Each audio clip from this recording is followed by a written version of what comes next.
you want to stay with the pack, run and gun. You can get on them. You might get 2 or 3 casts on them and they're gone. They're 50 yards that way already.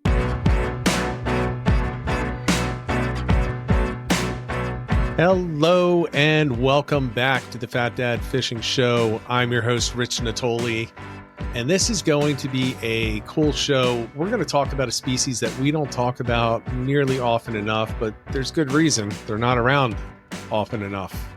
Fewer and fewer days every year. But tonight we're going to be talking about albies and albie fever, whatever you want to call it. It's coming soon, and when it gets here, it's going to be here and gone in a hot minute. So we have Rob Crossley coming on. You may have seen in the August edition of the Fisherman magazine his article in there on targeting false albacore. So we're going to go into that with him in a little bit. I'm going to hit the sponsors first, as we do every episode. But before we do that, really quick, if you're new to the show, thanks for listening. Thanks for tuning in. If you enjoy it, just please hit follow, like, whatever it is that your platform supports. Leaving a review is always helpful. It helps us to get guests. But yeah, we're gonna go quick into this. So let's hit the sponsors. The first sponsor of this show ever is the kayak shop that I use. It's Great Bay Outfitters in Tuckerton, New Jersey, on Radio Road. Man, if you want an Old Town, if you want a native, they got other brands in there as well. You definitely want to go in there, swing into Great Bay. They've got it for you. And not only the whole kayaks, they have them. They have the new ones. They have used kayaks also. You can rent kayaks. You can buy a floating dock at the shop. If you want a floating dock, you can buy one there. But you can also get all the parts that you need and the accessories. And we know as kayak fishermen that we accessorize like, I don't even know like what, but like crazy people. We spend more money on the accessories than the kayak often. And Paul and his team are there to help you do that. So if you need anything, swing by the shop, tell him I said hi. Next one is Quad State Tune. Kevin Driscoll, his number is 484-633-5975. And these tunes are for Toyota. So Toyota trucks, look, it's not just the trucks, but it's also the 4Runner. You got the 4Runner. Yeah, you got the Tundra in there, the Lexus 460, 470. But this is going to help improve the performance of the engines. Kevin's the guy to reach out for any information on this. It will help with those Tacomas and any of these trucks that have the gear finding issues where gear hunting, it doesn't quite feel like it's in the right gear when you're on the highway. If you're towing a boat, you'll get more torque, more horsepower, more efficient fuel mileage. So reach out to him. You're going to be in good shape.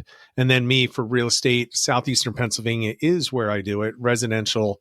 If you want to do commercial, I can at least help you to get somebody that's going to help you with commercial. I do very little of it. It's not my wheelhouse, which means I'm not going to pretend it is. But I do have some great contacts in commercial as well. So if you have any needs in Southeastern Pennsylvania, reach out to me, 267-270-1145. And we are going to jump into this real quick. So I'm going to bring Rob on screen right now. Rob, welcome to the show. Good to see you. You too. Thank you. Yeah, we were talking, I'll share this with everyone. We were talking before we came on, and it seems like I'm kind of going through the Century team with guests, I think it says a lot about Century, the quality of people that they have representing the brand and everything. So, I mean, we've been through, you got Qua on with George and Frank and you, and who knows where it's going to end. I'll just keep going. I mean, Great guests. So welcome. It's good to see you. Thank you. Me too. Yeah. So we had been friends on Facebook for a while. So I kind of follow, what you were doing and everything. And when I saw the article pop up for the fishermen, I was like, oh, now I can reach out to them and see if I read the article. I was like, yep, this is good. And false albacore are they're one of those weird species. Like everybody wants them when they're here and everyone misses them when they're gone. And it's so fast. Like what are you thinking about the time period from when it's going to start this year? This year, I think it's going to be a little later. I don't think it's going to be the end of August, beginning of September. Last year, there was more, I don't know, like offshore a little bit, like the Tolton Wreck. The guys were, jigging them up with the Bonito all summer. And I still haven't seen an albie inshore yet. I mean, I see the guys catching Bonito, like Monmouth Beach area, not the wrecks, but nothing as far as like where I am in Barnegat Light, Allen Beach State Park. So, yeah, I haven't heard really of anything inshore at this point. And even Cape Cod's not even like popping off yet or nothing. No. So I don't know. I do find it like really interesting though that, look, when it kicks off, it's not just, I know we're going to talk primarily about the false albacore, but that's not all that kicks off at the same time. Like there are multiple species that tend to travel together. So you've got, the Bonito, which a lot of people like because they say they're tastier. And I do want to talk to you about that. Yep. And then you have the Spanish Max. The Spanish Max in the mix. Yeah. Yeah. So when it starts kicking off, my first the big question that I had is really simple. Are you going out to target the albies, or are you going out to target any one of those three? What is your personal goal when you hear that the albies are on? Because you're going to get them all. The albies are in. once they come in shore, strictly albies. That's all I'm going after. They're just addicting and they're explosive. It's so much fun to fight. I get ramped up and I start yelling and screaming. It's a good time. They're crazy. I mean, the fight on them, you would think that they're twice the size. Yeah. Now I've caught a lot of false albacore. I don't consider myself to be an expert by any means. I'm more of the geeked up, fisherman just tossing as fast as I can. Yeah. I don't really have much skill behind it. It's just try to get it out there and reel it as fast as I can. What is your technique that you're using? Well, actually, let's start at the beginning. Your century rods. Let's start. What you're going out. What are you bringing with you? Let's start with the rod and the reel and the line. So I'm going to start with most likely my go-to right now is the weapon wrecker, or the weapon junior wrecker is what we call it. 7.3. The rod we put more glass in it this year or last year. I used a 5 power, which is half to 3.5. It's a little overkill, but it's got a lot more snappier tip, which I like. So because it'll be able to punch that, epoxy jig out to where I need it. And accuracy is pretty much everything with these albies, So yeah, 20-pound braid. Your favorite choice of braid, whatever. I stick to, I've been using a lot of Silk Ocean, which is more of a PE. It's very thin and really? It's very smooth. Yeah, the cast like butter. But Cortland is great. I've always, used Cortland forever. But that really, the Silk Ocean is what I've been using for the last 2 years, and it's really a game changer. So I've never tried that. Yeah, so it's really makes a difference. Makes a big difference. Yeah. Is it like different braids?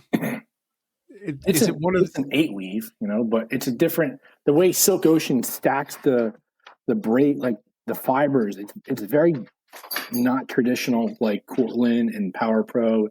It's stacked differently so they can get the diameter smaller and tighter. That's the reason. Really? Yeah. All right. I might need to try that. I found, I experimented with a lot of different ones, and I found the big difference for most of them. Now, Cortland I like Cortland a lot. Yeah. But I kind of failed me, No. And I started with Cortland back with fly fishing. I mean, that's where I started with it, and I just kind of carried it over. But I noticed that a lot of the mid-range ones, it was like the surface. Is it slick or not? And I was like, I don't care if it's slick or not. If it casts better, cast better. And a lot of the times it was the one that wasn't quote unquote slick that casted better. Mm-hmm. In Cortland, let's say like 15 or 20-pound test, it's only a 4-carrier weave. It's not even an 8-carrier or a 6-carrier. Yeah. I think once you go up to 60 pounds, it's a 6-carrier, and then 80, it starts at an 8-carrier. So 4 carriers is rough. but it's very abrasion resistance, but Right. it's good. Everyone has a preference. Yeah. So, okay. So you're going to go with the 20-pound. I love that. What kind of leader are you putting on there? 20-pound leader. I'll use a Veravoss, the Ocean record. It's a great leader. It's probably one of the best. And then the Yozori. I'll use a 20-pound Yozori, the pink, whatever the pink one is. Yeah. Yeah. Okay. All right. Makes sense. Now, and what reel are you throwing on that? 4K Stratic works. Okay. A Daiwa Certate 4000 works. Okay. I noticed you're looking 4,000 class. Yeah, 4,000, 3,000, 4,000 class. I used the VR50 a few times last year. It just doesn't have a fast enough gear ratio to burn it. So it's hard. That's what I was going to ask about, because the most important thing to me, I thought, and you maybe validate or tell me I'm absolutely batshit crazy, is the speed. I mean, it's get it out there and get it in as fast as you can, so it stands out against everything. And so that's it. So you want to separate that jig from everything else. Yeah, everything else. So it comes down to the gear ratio as your base. Now, let me ask you this: when you're reeling it in and it's humming in, are you also doing? I got yelled at for doing this. I was also doing a sweep with it to kind of speed it up even more. I got yelled at with some old dude on the jetty. Got mad at me. You can. Yeah, depends. Do you do that, or do you just crank it as fast as you can? I crank it. My son will do a little sweep every once in a while. Yeah. He'll pause it and then crank it, pause it, sweep it, and then crank it, Yeah. But he gets bit just as much as I do. So okay. All right. It's one of those things. Your son and I aren't crazy. We just do it differently. Yeah. All right. So you're out there doing it. It's going to pick up soon. You got your Century rod, you got your Stratic on there, your 20-pound braid. What are you throwing on the end? So I'm using the epoxy jig. So here's one. Here's a UVT. Is this a 3/4 or 1 ounce or 3/4? And then it's got a single inline 1/0. Yep. And you want, so here's the thing. A lot of these hooks or jigs, they're coming with this hook facing down. I don't know if you can see that. Yep. Right. So when this is swimming through and you stop it and pause it, this hook closes. It wants to just gravity, whatever, it just wants to close, wants to swing down. So if you take it off the split ring and switch it where the tip, the barb is facing up. So when this thing swings down, you're always going to have an open point for the fish to grab versus it coming this way in the package. Yeah. You're going to miss that bite every time. So always swing or switch the hook to the barb up. That's a good tip. Yeah. That's a very good tip. Yeah. I don't know why. I don't know if they just don't know the difference, but it's not right. Honestly, I wouldn't have thought about it. You know what? Not only would I not have, like tuna fishing, So tuna, I know I've always switched. You want the barb to be facing up and out. I feel like an idiot. I've never changed an epoxy jig the other way. I never even thought. but like you said, for tuna, here's a hoagie, and this is, I'll just flip it upside down. But here, you don't want that. Right. Swimming across the water, you stop it or anything, or they hit it, and boom, that hook is going to close. At least if they hit it, that barb is always accessible. It's always going to grab no matter what. Yeah, that's some good information right there. And I got to go do that because I've got a whole bunch of them.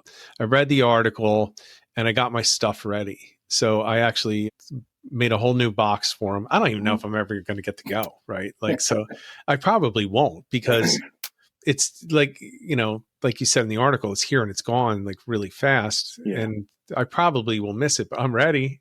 Yeah. I'm totally ready, but I got to switch the hooks.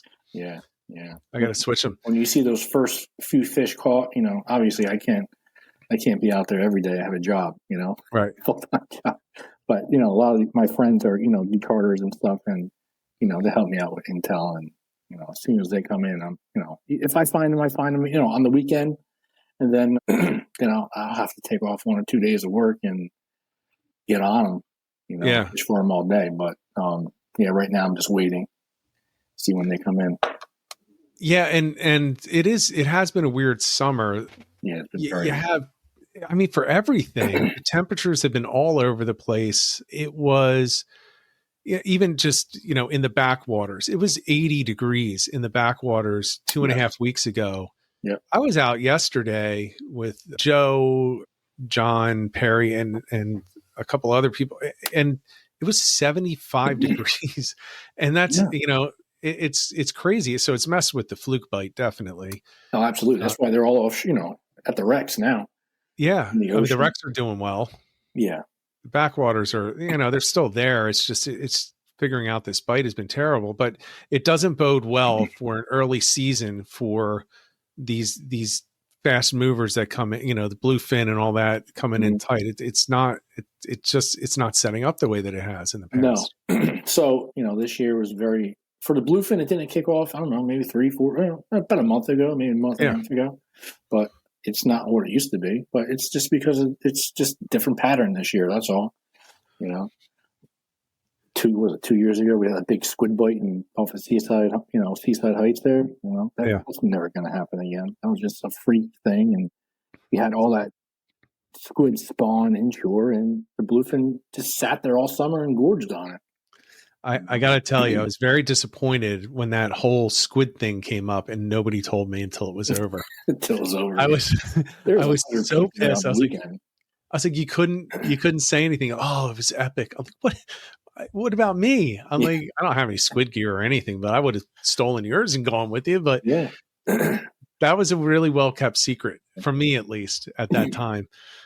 Yeah. So, but when you go, are you going from shore and you're finding those jetties, or do you have a boat that you're jumping on? Or I jump on my boat. I have an 18-foot Seahawk.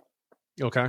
I'll run out of the barn to get light, and typically I'll start off like maybe a mile or two off the beach, cruise around. They're usually hanging there. There's less boat traffic at that, in the morning, because a lot of guys will, run up the beach in the morning, either north or south and go to their rep spots. But usually I'll hit go out north and maybe go about 2 miles north, and usually they'll pop up there, and then I'll just keep on, chasing them all the way to the beach. Right. Pretty much, Now, what are you looking for when you break that inlet? Like, what's the indication? Are you just looking for birds, or are you looking for birds? Yes, you're looking for birds, but in the morning there's a lot of singles. They'll just start jumping out like carp do, singly just jumping out for no reason. Once you can find and locate that, then usually as the sun comes up more, they'll be on the bait and birds will be everywhere, and there'll be a full feeding frenzy. But I usually look for the singles first. You want to be able to find them first. Yeah. Okay. All right. So you're really off there and you're just scouting. You're just driving, scouting. Just kind of just cruising around until I can find, a patch of albies, and then I'll start casting on them. Then at that point, you're gonna see what their pattern's doing. Right. Which they're going east or west or north or south, and see what they're feeding on, because that's a big part of it. I think, some guys is like, oh, they're gonna eat anything, but no. Like I'll throw this jig here, and if it's a pink, sometimes they won't touch it. Then I go to a chartreuse or a different style. Like this is a UVT albie daddy right here. It's different. Yeah. Different bodies. Whole different profile. Yeah. So I just keep on switching it up until I get bit on one. And then I just throw that. And then an hour later it changes. Right. Either they want something more silver and a slimmer profile, but it's just, you just got to keep playing with it. So you're heading out with multiple rods already ready to go? Yeah. Usually I'll just bring two. Two? Okay. Yeah, two. So you're not like a bass fisherman with your whole front deck loaded? No. Two's quick. I can, if I have to just cut it off and retie, it just takes a quick second. Okay. All right. So you're out, let's say you break the inlet, you decide I'm heading north today. You see them up in front of you. And this I think is going to be important, because there is a difference between happening upon a school of fish or some birds and starting to fish it, and what is truly the run and gun, which this is. Like there's a way that you should do it, and there's a way that you should not do it.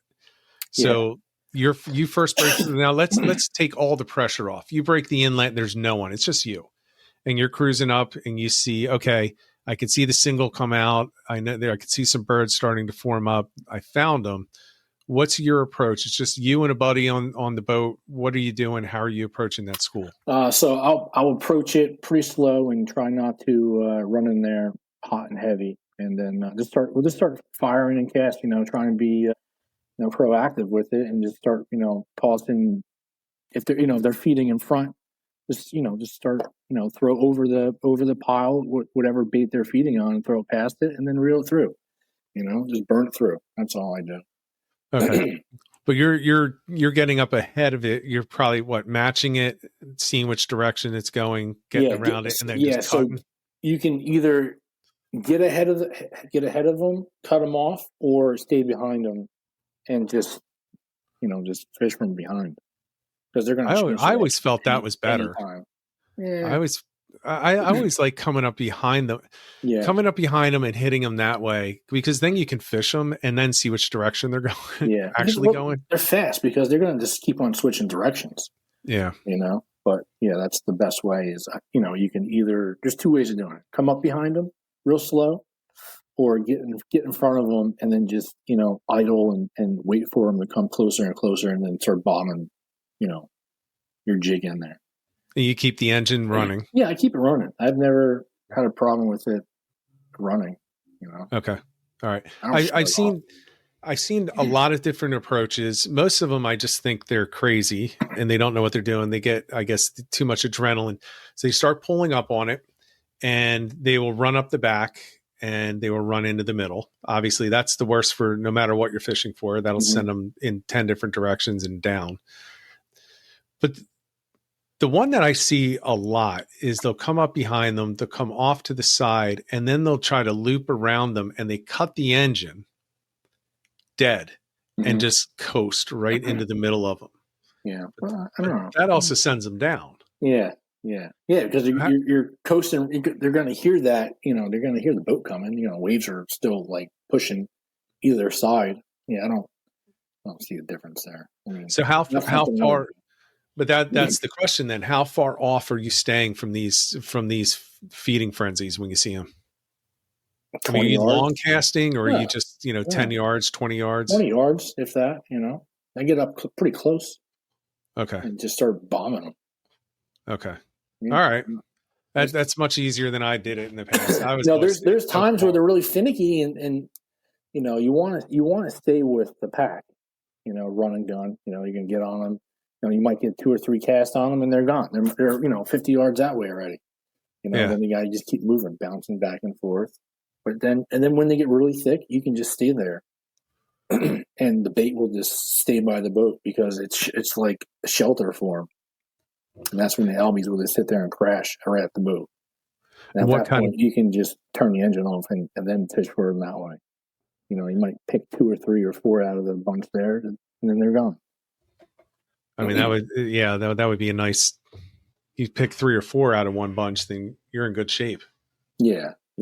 I mean, typically it's maybe 1 to me. For me, by the time you get it in and get back out there, for me it was always it seemed like it was always a single here and a single there, and then you're back on the throttle and flying around. But let me ask you this: so just to qualify it for people, what are they typically feeding on? Spearing. Their rain bait is mostly what they're feeding on, but last year wasn't the rain bait problem. There was no rain bait. They were feeding on baby bluefish. So that's what we had last year. Baby bluefish. I've never seen that before, but we've talked to Greg at Fisherman Headquarters, and I'm like, "What the hell is this?" And he's like, "I think it's a bluefish." He goes, "I don't think it's bunker, because it's all silver. It's silver with a big eye." So I talked to Jim Hutchinson about it, and he's like, "I think it's bluefish." So, and then the guys in the Cape confirmed it. It was like, "Yeah, there's baby bluefish." So something I've never seen before. So that's the picture in the article, right? Yeah. Yep. Okay. So that's And, why I asked. Like, I yeah, was like, I'm going to look like such an idiot. I don't know what the hell that was. yeah, it's a baby bluefish. Yeah. Okay. Yeah, and that epoxy had a tactical angler's clip, so it's not all the time you have to tie on. Right.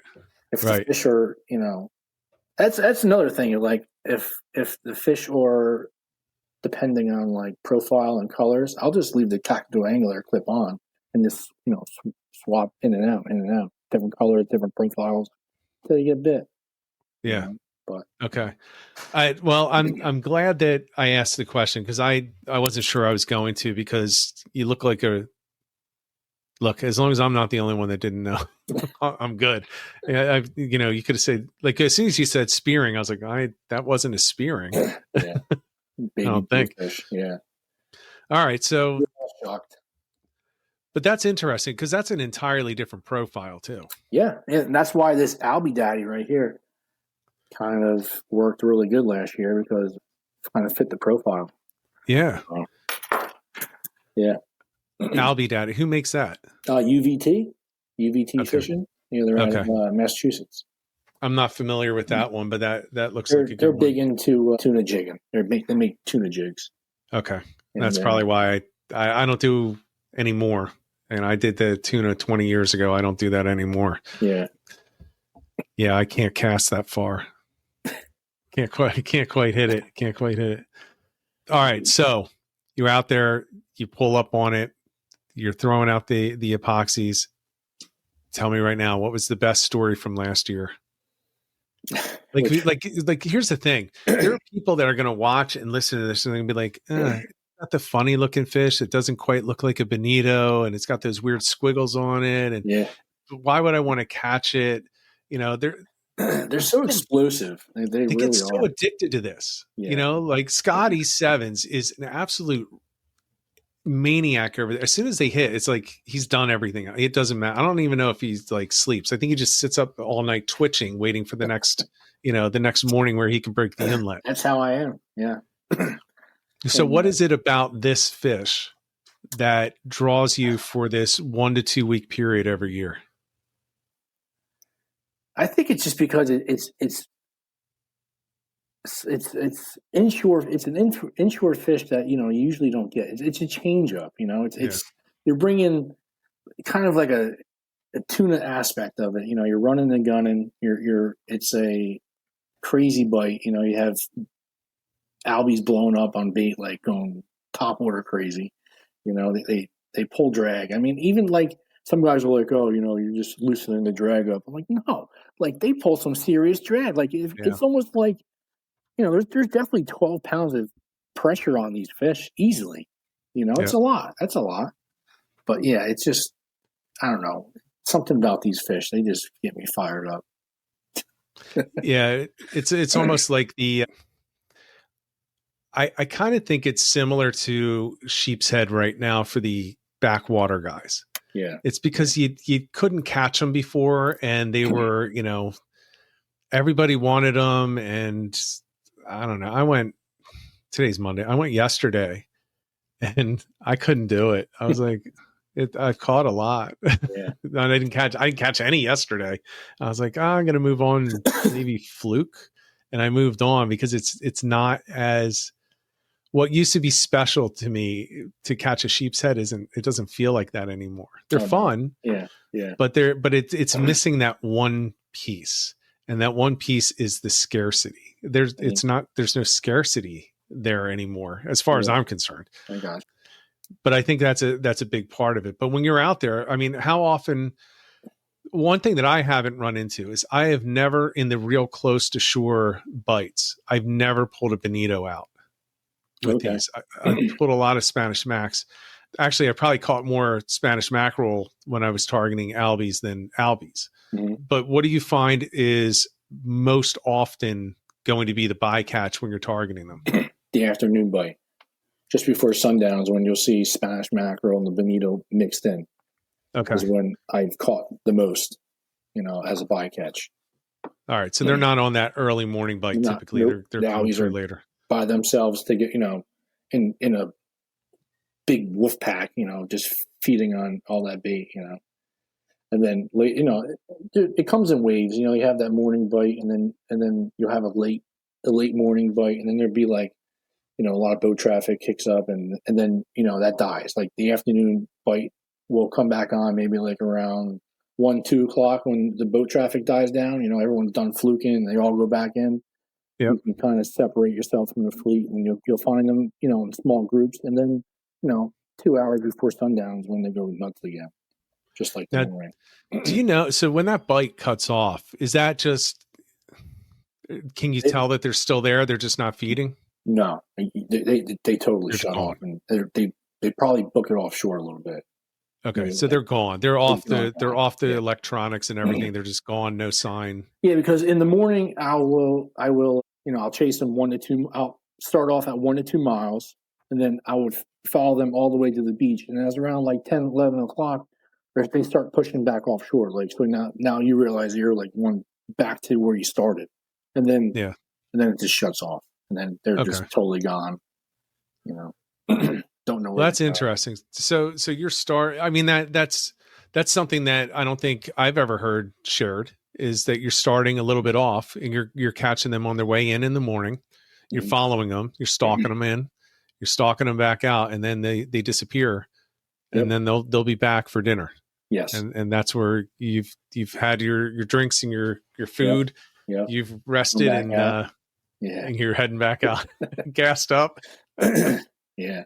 And burning more fuel until sundown. Yeah, man. And they're even more pushed up on the shore. You know, you'll get them like, you know, you can cast into the wash sometimes. Yeah, I'll tell you what. Dark.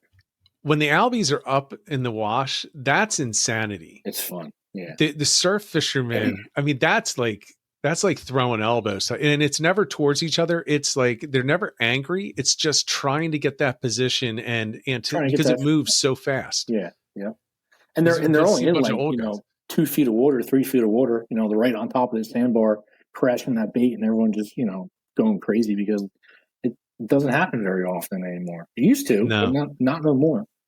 I would say land-based. If it were me, I would be fishing the jetties at certain inlets. It's easier there, and that's typically where I'll do. I've only seen I've seen the blitzes on the beaches, but I was never fishing at the time, and it only happened, I think, maybe twice where they were. But it was absolute mayhem, and it was hilarious because you see all these old dudes like pushing. They weren't pushing each other like mean. They were just kind of like shouldering in, doing an underhand flip, and then the next guy's coming over top, like working their way down the beach. It was hilarious. Throwing whatever, you know, Ava jig, bucktails, whatever. They were throwing anything. Yeah, yeah. But a lot of people weren't catching. Yeah. There were definitely happens. Yeah. Yeah, there were definitely guys that were catching a lot, and then there were some that just weren't catching anything. They were probably the guys with bucktails or something. Yeah. You know, they were fishing for something else, and this popped up, and they tried to get in. And that happens, you know, same thing on the boat. You know, I'll, you know, we'll find a big pocket of albies and bait, and, you know, but 10 boats will be rolling in, and no one can figure out why they can't catch them, you know? Yeah. But, you know, everyone, you know, we had one fished last year, and I don't know if you, what's his name? Mr. Zach Flake there does the fly charters, and, you know, he was up there fly fishing with his guys, and one boat came in the middle of us, and he's like, "What are you guys using, Mojos?" We're like, "No, we're not using Mojos." No. But now, do you want to try a Mojo? Yeah. So he was trolling Mojos for a while, and then I was finally giving him I threw a jig in his boat, and he's like, "Oh, okay." I'm like, "Yeah, that's not a Mojo." No, that's a whole different thing. Yeah. Well, that's what you get. I mean, that's how people break into it. You know, you just use what you got. Yeah. But I found one thing. Look, if you're going to have a jig for nearly any kind of fish, it's the Hobie epoxy. Yeah, absolutely. I mean, those epoxy jigs, the Hoagies, they're awesome. I mean, you're talking striped bass, weak fish, bluefish. Mm-hmm. Pretty much, you can get flounder on them if you want to go for fluke with them. You can get those tuna. I've caught tuna on it, mahi. I mean, it's pretty much anything. Yep. But you got to fish it slower for some of those. But the point is, if you don't have the Hoagie epoxy jigs, I would pick up some. They're not cheap, so like $10 now. Yeah, they're like $10 each, $12, but depending on where you get them, but A they 007 really are works too. versatile. What's that? A 007 works, you know. I've never used that. A 007, it's an Ava jig. You know, it's just smaller. Oh, okay. I got you. Yeah. Okay. Yeah. Yes, I do have those. Put a single hook on there. I don't use trebles. The trebles is just a pain in the ass to get up, you know. Because most of the time, like, I can just grab this jig and the hook will fall right out. You know, you can just move it maneuver it, and it just pops right out and send that albie right on its way, you know. Well, that's a big thing. You're not. So let's talk. Well, let me get this question first. This is in there from James Flynn. So this question: what's the one thing that you're looking for that says it's time to start targeting them? What's going to indicate now? Let's say you don't have your network of captains reaching out to you. What are you going to look for as just a regular everyday fisherman that's going to say, okay, I'm going to actually start targeting these fish right now? So I guess the best thing would do will be, you know, if you're coming out of an inlet, go 1 to 2 miles off the beach and see if you can find some birds working on some bait, and then or you can see if you can find those 1 or 2 pop-up albies. You know, they'll show themselves. You know, they're kind of like just cruising, like porpoising. Like they'll just come up, up out of the water. They'll show themselves, and then they'll find the bait right away. Usually the bait's, not too far away. And just, start from there. And then once you find them, you're just going to be following them around pretty much, you know. Yeah, just stalking them all over the place until you lose sight. Yeah. So, but you're looking for the first big push of the offshore baits in towards the beaches. Yes. Yep. So storms. So right? Yeah. So every year, usually at the end of August, we'll see this like 3-day blow, and it's always has like a big swell that comes with it. It's a northeast swell, and it's going to push all the bait and the albies in the offshore to inshore. It's going to push them off the wrecks, and once that storm's over, usually it's game on. Yeah, it's always like hit. When that storm always rolls through, it's always like that late summer storm, and we're going to have one next week. We got that hurricane coming up, right? Late August. There it is. That could be it. That's it. It's going. All right, so that's what everyone needs to look for. Yeah, wait for that storm to roll through, and then start fishing. Okay, they're going to be everywhere. Hopefully, Well, if they are, I might take a day off of work to go down. My wife doesn't listen to this, so she doesn't know, but I'll just tell her I have appointments. Yeah. I'll run down. Maybe I'll meet a client down there.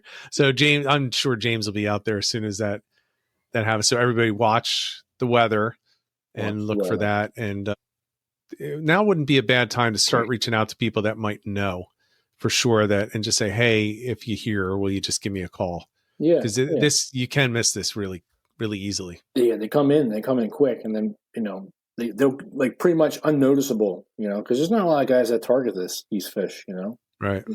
Up in the Cape, there's a lot more guys that are, do charters, but there's not that, most of these guys don't care, they charter guys are tuna fishing or they're fluke fishing, it's not something that they advertise, but there's a very few guys that do. And, it's once they roll in, you got to jump on it, because it can last 1, 2, 3 or 4 days, and then they're gone. Yeah, and then you won't see them. But then there usually we'll see a good push in October, November. There'll be some pop ups. When you're bass fishing, there'll be albie feeds. Little like a mile off. You stumble into, but yeah, the late August, early September, that's the big push, and that's where you want to get on. That's the big body to fish. All right. And we've got, so keep an eye out, guys. We've got a potential start coming. Just like you see it with striped bass too. You get a certain storm at a certain time within a few weeks, and that typically the wave comes in. Yeah, it just kicks it off, and then it gets going. But let's go back. So you were talking about using those single hooks and the inlines. I also don't use trebles the only time I use trebles, honestly, at this point, is if I just don't have time to switch the treble because I bought the lure on the way to the water, or if I'm doing freshwater fishing, for trout. you know, like the old MEPS things. Yeah. But otherwise, I'm using single inline because I haven't seen really any difference in hookups, but I have seen that you can lose a lot more fish with trebles, in my opinion. Mhm. But even if you go beyond that, I think it is important to mention to people the majority of people that harvest albies don't rate them as a great tasting fish. No. They have to do like magic to make it palatable. So these are not fish, generally speaking, that people like to eat. No. So this is a time where you definitely don't want to be damaging the fish. No, because they're not a hardy fish. They're almost like a bunker. You know, you're going to snag that fish, and then it's going to bleed out pretty fast, and it's going to die.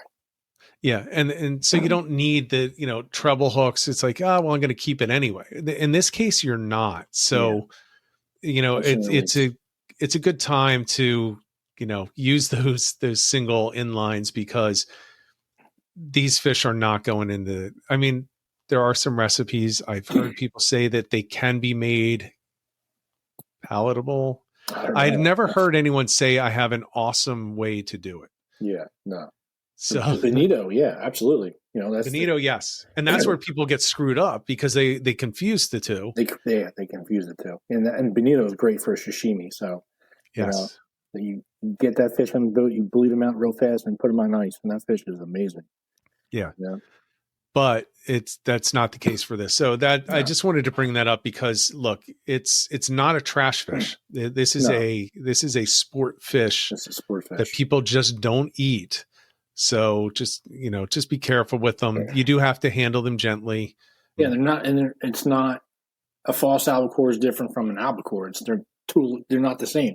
And albie has nothing to do with the tuna family. It's a mackerel family. Yeah. That's why they're oily and they taste like shit. But it is a hardtail. It's similar, and it is a hardtail fish, so it's kind of like a tuna, but it's not. Not people get that. No, and it doesn't have the same fight. It has a really good fight, but it's not this. It doesn't have the staying power or anything of a tuna. No, even the sizes are different. An albie here is like 5, 6 pounds. If you get an 8-pound albie is a good one. They're a little bigger offshore, but those big fish don't come in. Don't come in close. I would love to get out there and get some bonito when those albies come in though, because those are good. Yeah. I remember catching those when I was younger, and we would just eat them, and throw them in the cooler, and when they got cool, we would just cut them up and have them for lunch. Yeah, and if you're out fluking right now, bonito are everywhere. You just more like, I don't think they're going to be on top right now, but you have to jig for them. You'll see them in schools. They'll school up like a bluefish. You ever do that? You ever go out and target them? Yeah, every once in a while. If I get bored with fluking, I'll just go out there and find, a patch of bonito and just start jigging. What are you jigging for them? Like a 60 gram tuna jig, Okay. Or you can use an epoxy jig. Are you slow pitching at all, or are you just doing? Pitch. Yeah. Slow. Real. Just the constant. Real and slow. Slow pitch up and down, or you can do a speed jig. They'll hit a speed jig too. Yeah, so the speed jig though is typically, well, no, I guess, if you drop it and just reel it real quick. Yeah, drop it to the bottom and just reel it up real quick. And you just give it like, a motion of like, jerking the rod, and it's a lot of work, it's tuna guy. It's a tuna thing, but, but it's effective for those. But I think it's a good point though, that the bonito, you can catch them the same exact way when they're mixed in with the albies. Yes. Same with the Spanish mackerel, but if you're going for bonito, it is not the way that you're typically fishing for them for offshore. Albies. Yes. I mean, it's different. It's a lot of it, I think, has to do with the depth because, once they get inshore, they're under 30 feet, under 50 feet of water. They're just kind of moving. Yes. And they're attacking. They're chasing bait on top. Right. So you're not. The bonito, not so much, they're probably more mid-column, whatever they're feeding on, the bait's mid-column, it's not up top, and especially not that deep of water, because like the rest right now, they're in like 60 feet, 50, 60 feet, Man, I want to go now. Yeah, it's almost time. I'm ready. It's almost time. I'm ready to go. I got to work on getting the right rod though, because I don't have one. Let's go back to the rod real quick. What action do you have on that rod? Are you using the fast actions? Fast action. Yeah, you want Okay. a fast, snappy tip. Is best. Fast or extra fast, but you want to stay away from the moderate. Yeah, because you're gonna lose a little distance. Yeah. I like to throw a little hard when I'm casting an epoxy jig and with a little snap at the tip. Where a moderate rod, you have to let that rod load up, let it do its job. But yeah, fast action is all you need. 7 foot, 7.6. That's all you need. That's the difference. You're using rods that are not going to snap when you load them up. I don't have a rod that I still use that I trust to fully load on something. It's a whole different thing. I have some customs from years ago that I used for a long time, and I whipped those things and I got everything out of them that I could. But these, like even the TFO that I typically use for most of my inshore stuff, I don't trust that thing. It's rated up to whatever ounces. I'm like, I don't think so. I don't think it's going to work. It's TFO is. It's a fast action rod. It's nice. Has a nice snappy tip to it, but it does. It's like but it's different. Break on fish and casting the breaks. It's one of those things. I don't own St. Croix anymore. I think St. Croix used to not break. Yeah, those Premier series rods were great, but those Avid rods and the Mojos, I don't know. They just went a different direction and just never recovered from it. I almost bought a Mojo until I tried one. Yeah. I was like, this is not right. And I'm not hating on St. Croix. St. Croix is great. I'm not either. It's been great, but damn, I don't know what they're thinking there. Yeah, there is a big difference in quality though. The only rod that I hate on, the only one that I truly hate on is Ugly Stick, and it's not Ugly Stick's fault. For what they are, they're exactly what they say they are. Mm-hmm. They're like the nearly unbreakable rod, family rod. Yeah, but what always bothers, I could talk to a rod guy about this. What always bothers me about that is fishermen have bought into that being the most important thing. Mm-hmm. A breaking rod should be like the least of your concerns on a fish. Because if you're breaking a rod on a fish, and I got very good friends who will say, this broke, the rod broke because of the fish. I'm like, no, it didn't. It was you. Oh, well, it did this movement. I'm like, so it was you. You didn't accompany the movement with the proper movement of your hands, and you had too much drag, or you tried to horse it this way, or you high sticked it. And people high stick all the time and don't realize it. But the Ugly Stick, it probably won't high stick, but it also is just such terrible action as far as for the way that I fish, at least. It's a noodle. It is a noodle, and I try, and I say this, I have an Ugly Stick literally in my truck right now that I do bring with me for fresh water. I bring an Ugly Stick as one of the two rods that I always have on me. So, because it's not going to break. Well, that's why I have it. If I want to go for a catfish and I just going to throw out, I'm going to grab some bait and throw out one thing, that's the catfish rod or the carp rod. Because I can set the drag tight. I can literally stick it in between the rocks on the dam, and it's not going to break. Yeah, it won't break. We'll lock it up and stop that fish. Right, exactly. But I'm not using that for what I'm tossing. No. So I just had to bring that up, man. I think that the rods make a lot more.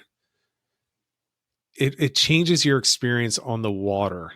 Yes. And a fish like an albie, you're going to feel the difference between, and it's not price, but let's just use price as the gauge. A $400 rod is going to feel a lot different than that $70 rod. Oh, absolutely. They both can work, but the experience of it is so much different. Much different. It's crazy. Yep. And the confidence you're going to be able to, have with that, with a better rod. And, the more versatile that rod's going to be. Yeah. I use it for my fluke once. I have a really inexpensive custom that I use all the time. And I really like it, but it's heavy. And it wasn't until I decided I'm just going to start using my slow pitch. Another custom, much more expensive, but still not top of the line. And the difference is it's like night and day. And you think that the slow pitch, this little thin rod, is not going to handle a cow nose ray, but I literally boated a large cow nose ray on this little thing. And, I don't know that I could have done it with the bigger rod. I think it actually probably would have snapped it. Would have snapped it, yeah, because it would have locked up. The locking point of the rod's gonna, be where that rod's gonna break. Well, yeah, and you can feel where that is. When you're at that point, and it gets to that point, and it was just a weight thing. But the shot is where it's gonna, more likely gonna break. Yeah. But that's where slow pitch comes in. It's great because it's parabolic and you can really put the heat on things. I love that thing. I use it. I use it when I shouldn't, just because I like it. It's fun. It's fun to fish with. It's fun and that's why it's fun to fish with. If I were in a tournament, I wouldn't necessarily use that. Yeah, that's where I get more serious and I use what I'm supposed to use. But I'll try to catch things on that rod just to catch them. Yeah, I hear you. So we're coming close to the hour. Do you have any big tips for anyone that wants to get into this style of fishing? Any experiences that you want to share with it? The one thing I would say, I know it can get frustrating for people starting out, and if you're not on it, you're not on it. Yeah. So the gear, starting with the right rod and reel, obviously you're going to want to have the right setup, anywhere from a 10-footer to a 7.6, half ounce to, 1.5 ounce fast action, something that you're going to want to start with. A 3K or 4,000 size reel, 20-pound braid, and 20-pound leader fluoro is a good start. Then you're going to, buy a handful of epoxy jigs, maybe buy a pink one, a silver one, and a chartreuse. That's 3 main jigs you really need. It's all you really need. I don't really throw soft plastics because the fish here are so picky. They don't really buy. I don't know. It's different in the Cape where the guys are using those albie snacks. Yeah.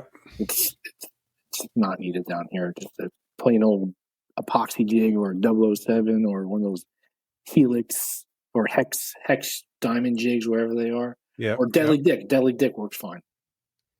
That's a good start. And then, when you're on the boat and, kind of wherever you're coming from, if you're going out to Masquan or, you're going out Barnegat Light or wherever, just, kind of go to an area where there's a close enough wreck, maybe, 1 to 2 miles and see if you can find fish. If there's nothing there, then start moving yourself, closer to the beach. And then just, once you find them, it's kind of like, got to be patient. You got to be, pretty calm with it and, kind of understand of what they're doing because they're just going to constantly keep moving, following the bait. They might, go through a whole bait pile and go right on to the next. Right. So, just be patient and, you're going to find your cadence, you're going to cast into these feeds and, you can burn it in right away and see what happens, or you can cast and let it sink and then do an immediate retrieve and see what happens. And once you get bit, and then you kind of just repeat that process over and then, and just go from there. Now, let's say you didn't have your boat. Where would you say, you would, in New Jersey, let's just talk New Jersey because that's really what we're talking about right now. And then the New York guys, I know there's a bunch of New York guys.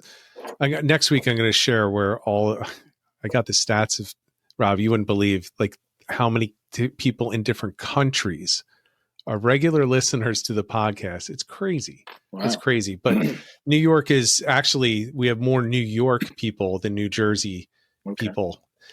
So you're going to have to adjust because I don't think Rob knows the inlets and the beaches along the shore there. But where would you be going? If you just had to guess, where do you think you're going to start seeing these show up first this year? So, like Sandy Hook, I'm not going to give away the good spots, but Sandy Hook's a good spot to. No, just general areas. So you're talking, you're going to go all the way up north. That's where you think it's probably going to kick off. Yeah, I don't. With me, I'm not going to go chase them up north. No, I'm just going to, they're going to be here. You're going to have your body of fish. It could be off, Sandy Hook, or it can be off Long Branch, Malikan area, but they'll all come in at once. Not going to just be. They're going to be up and down the coast, either way. But yeah, I'm just going to stay local and okay. Most likely be on the boat. I won't really target them too much on the beach unless I'm on the beach that day. Right. They just happen to be there. All right. So the land-based guys, your estimation is you probably got an even shot no matter where you are.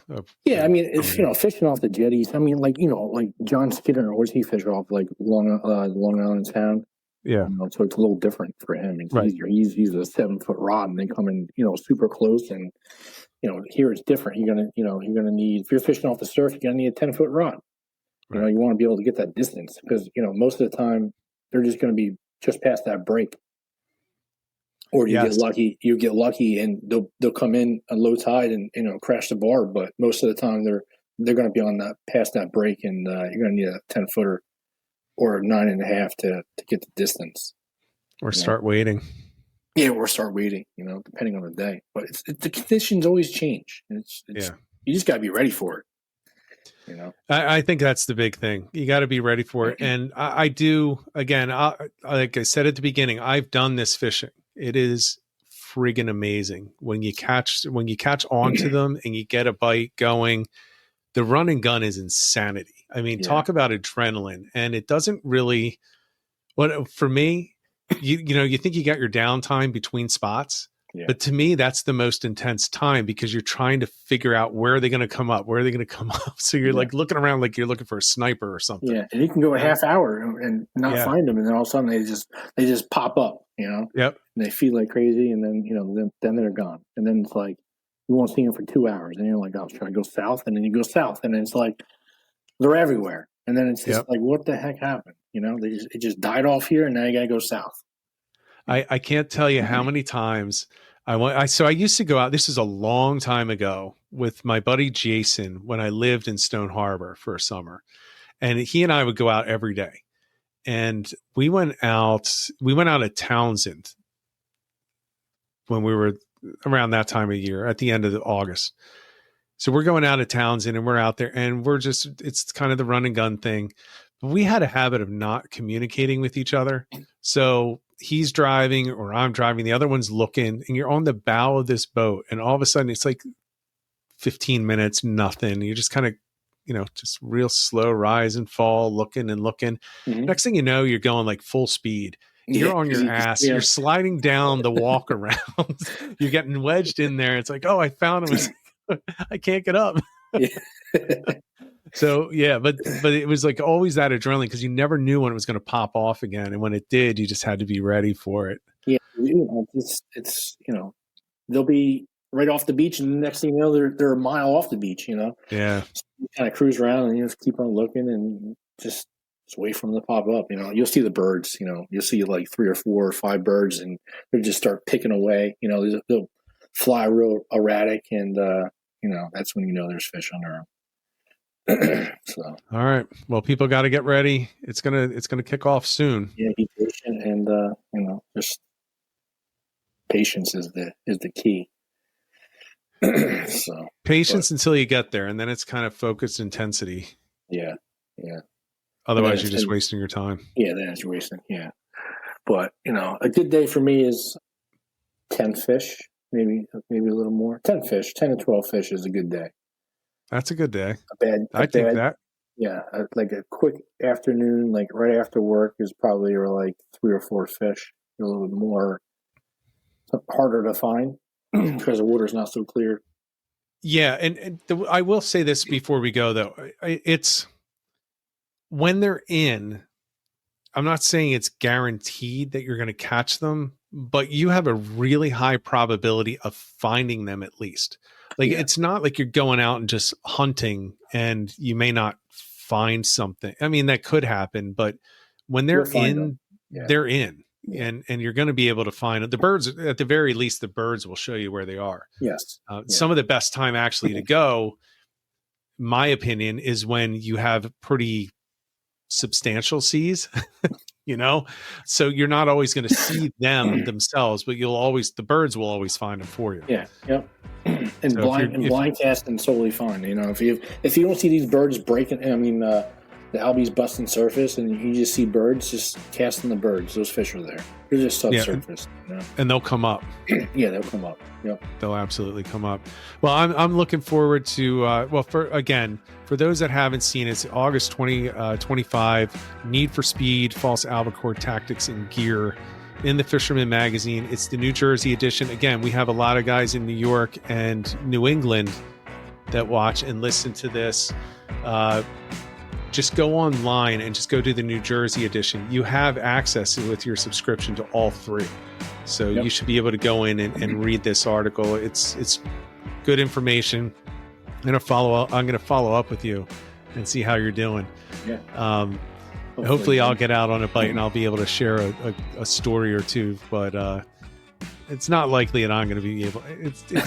It's tough when the bite comes in and I'm 2.5 hours away. And no boat to get on it, but I'll be living vicariously through you and all those other guys down there, really beating them up. So thanks again for coming on. I really appreciate it. I appreciate it. Thank you. Thanks for the invite. Yeah, and next week, everybody, I hope I have this right. He just entered the chat. Benji, Crabbing and Fishing is going to be on. I think that's next week. I got to double check. So we're going to go into that, talk about his charter business, see if he's going to be getting out there with his boat on these albies. If I had to guess, I'm going to say he will figure a way to do it. Mm-hmm. So hopefully we'll have some continued coverage coming up on it. So he just said in the chat, yes, he will. So, all right. Thanks again, Rob. Everybody, thanks for tuning in. And until next week, until next episode, everybody get out there, get on the water, and get some tight lines.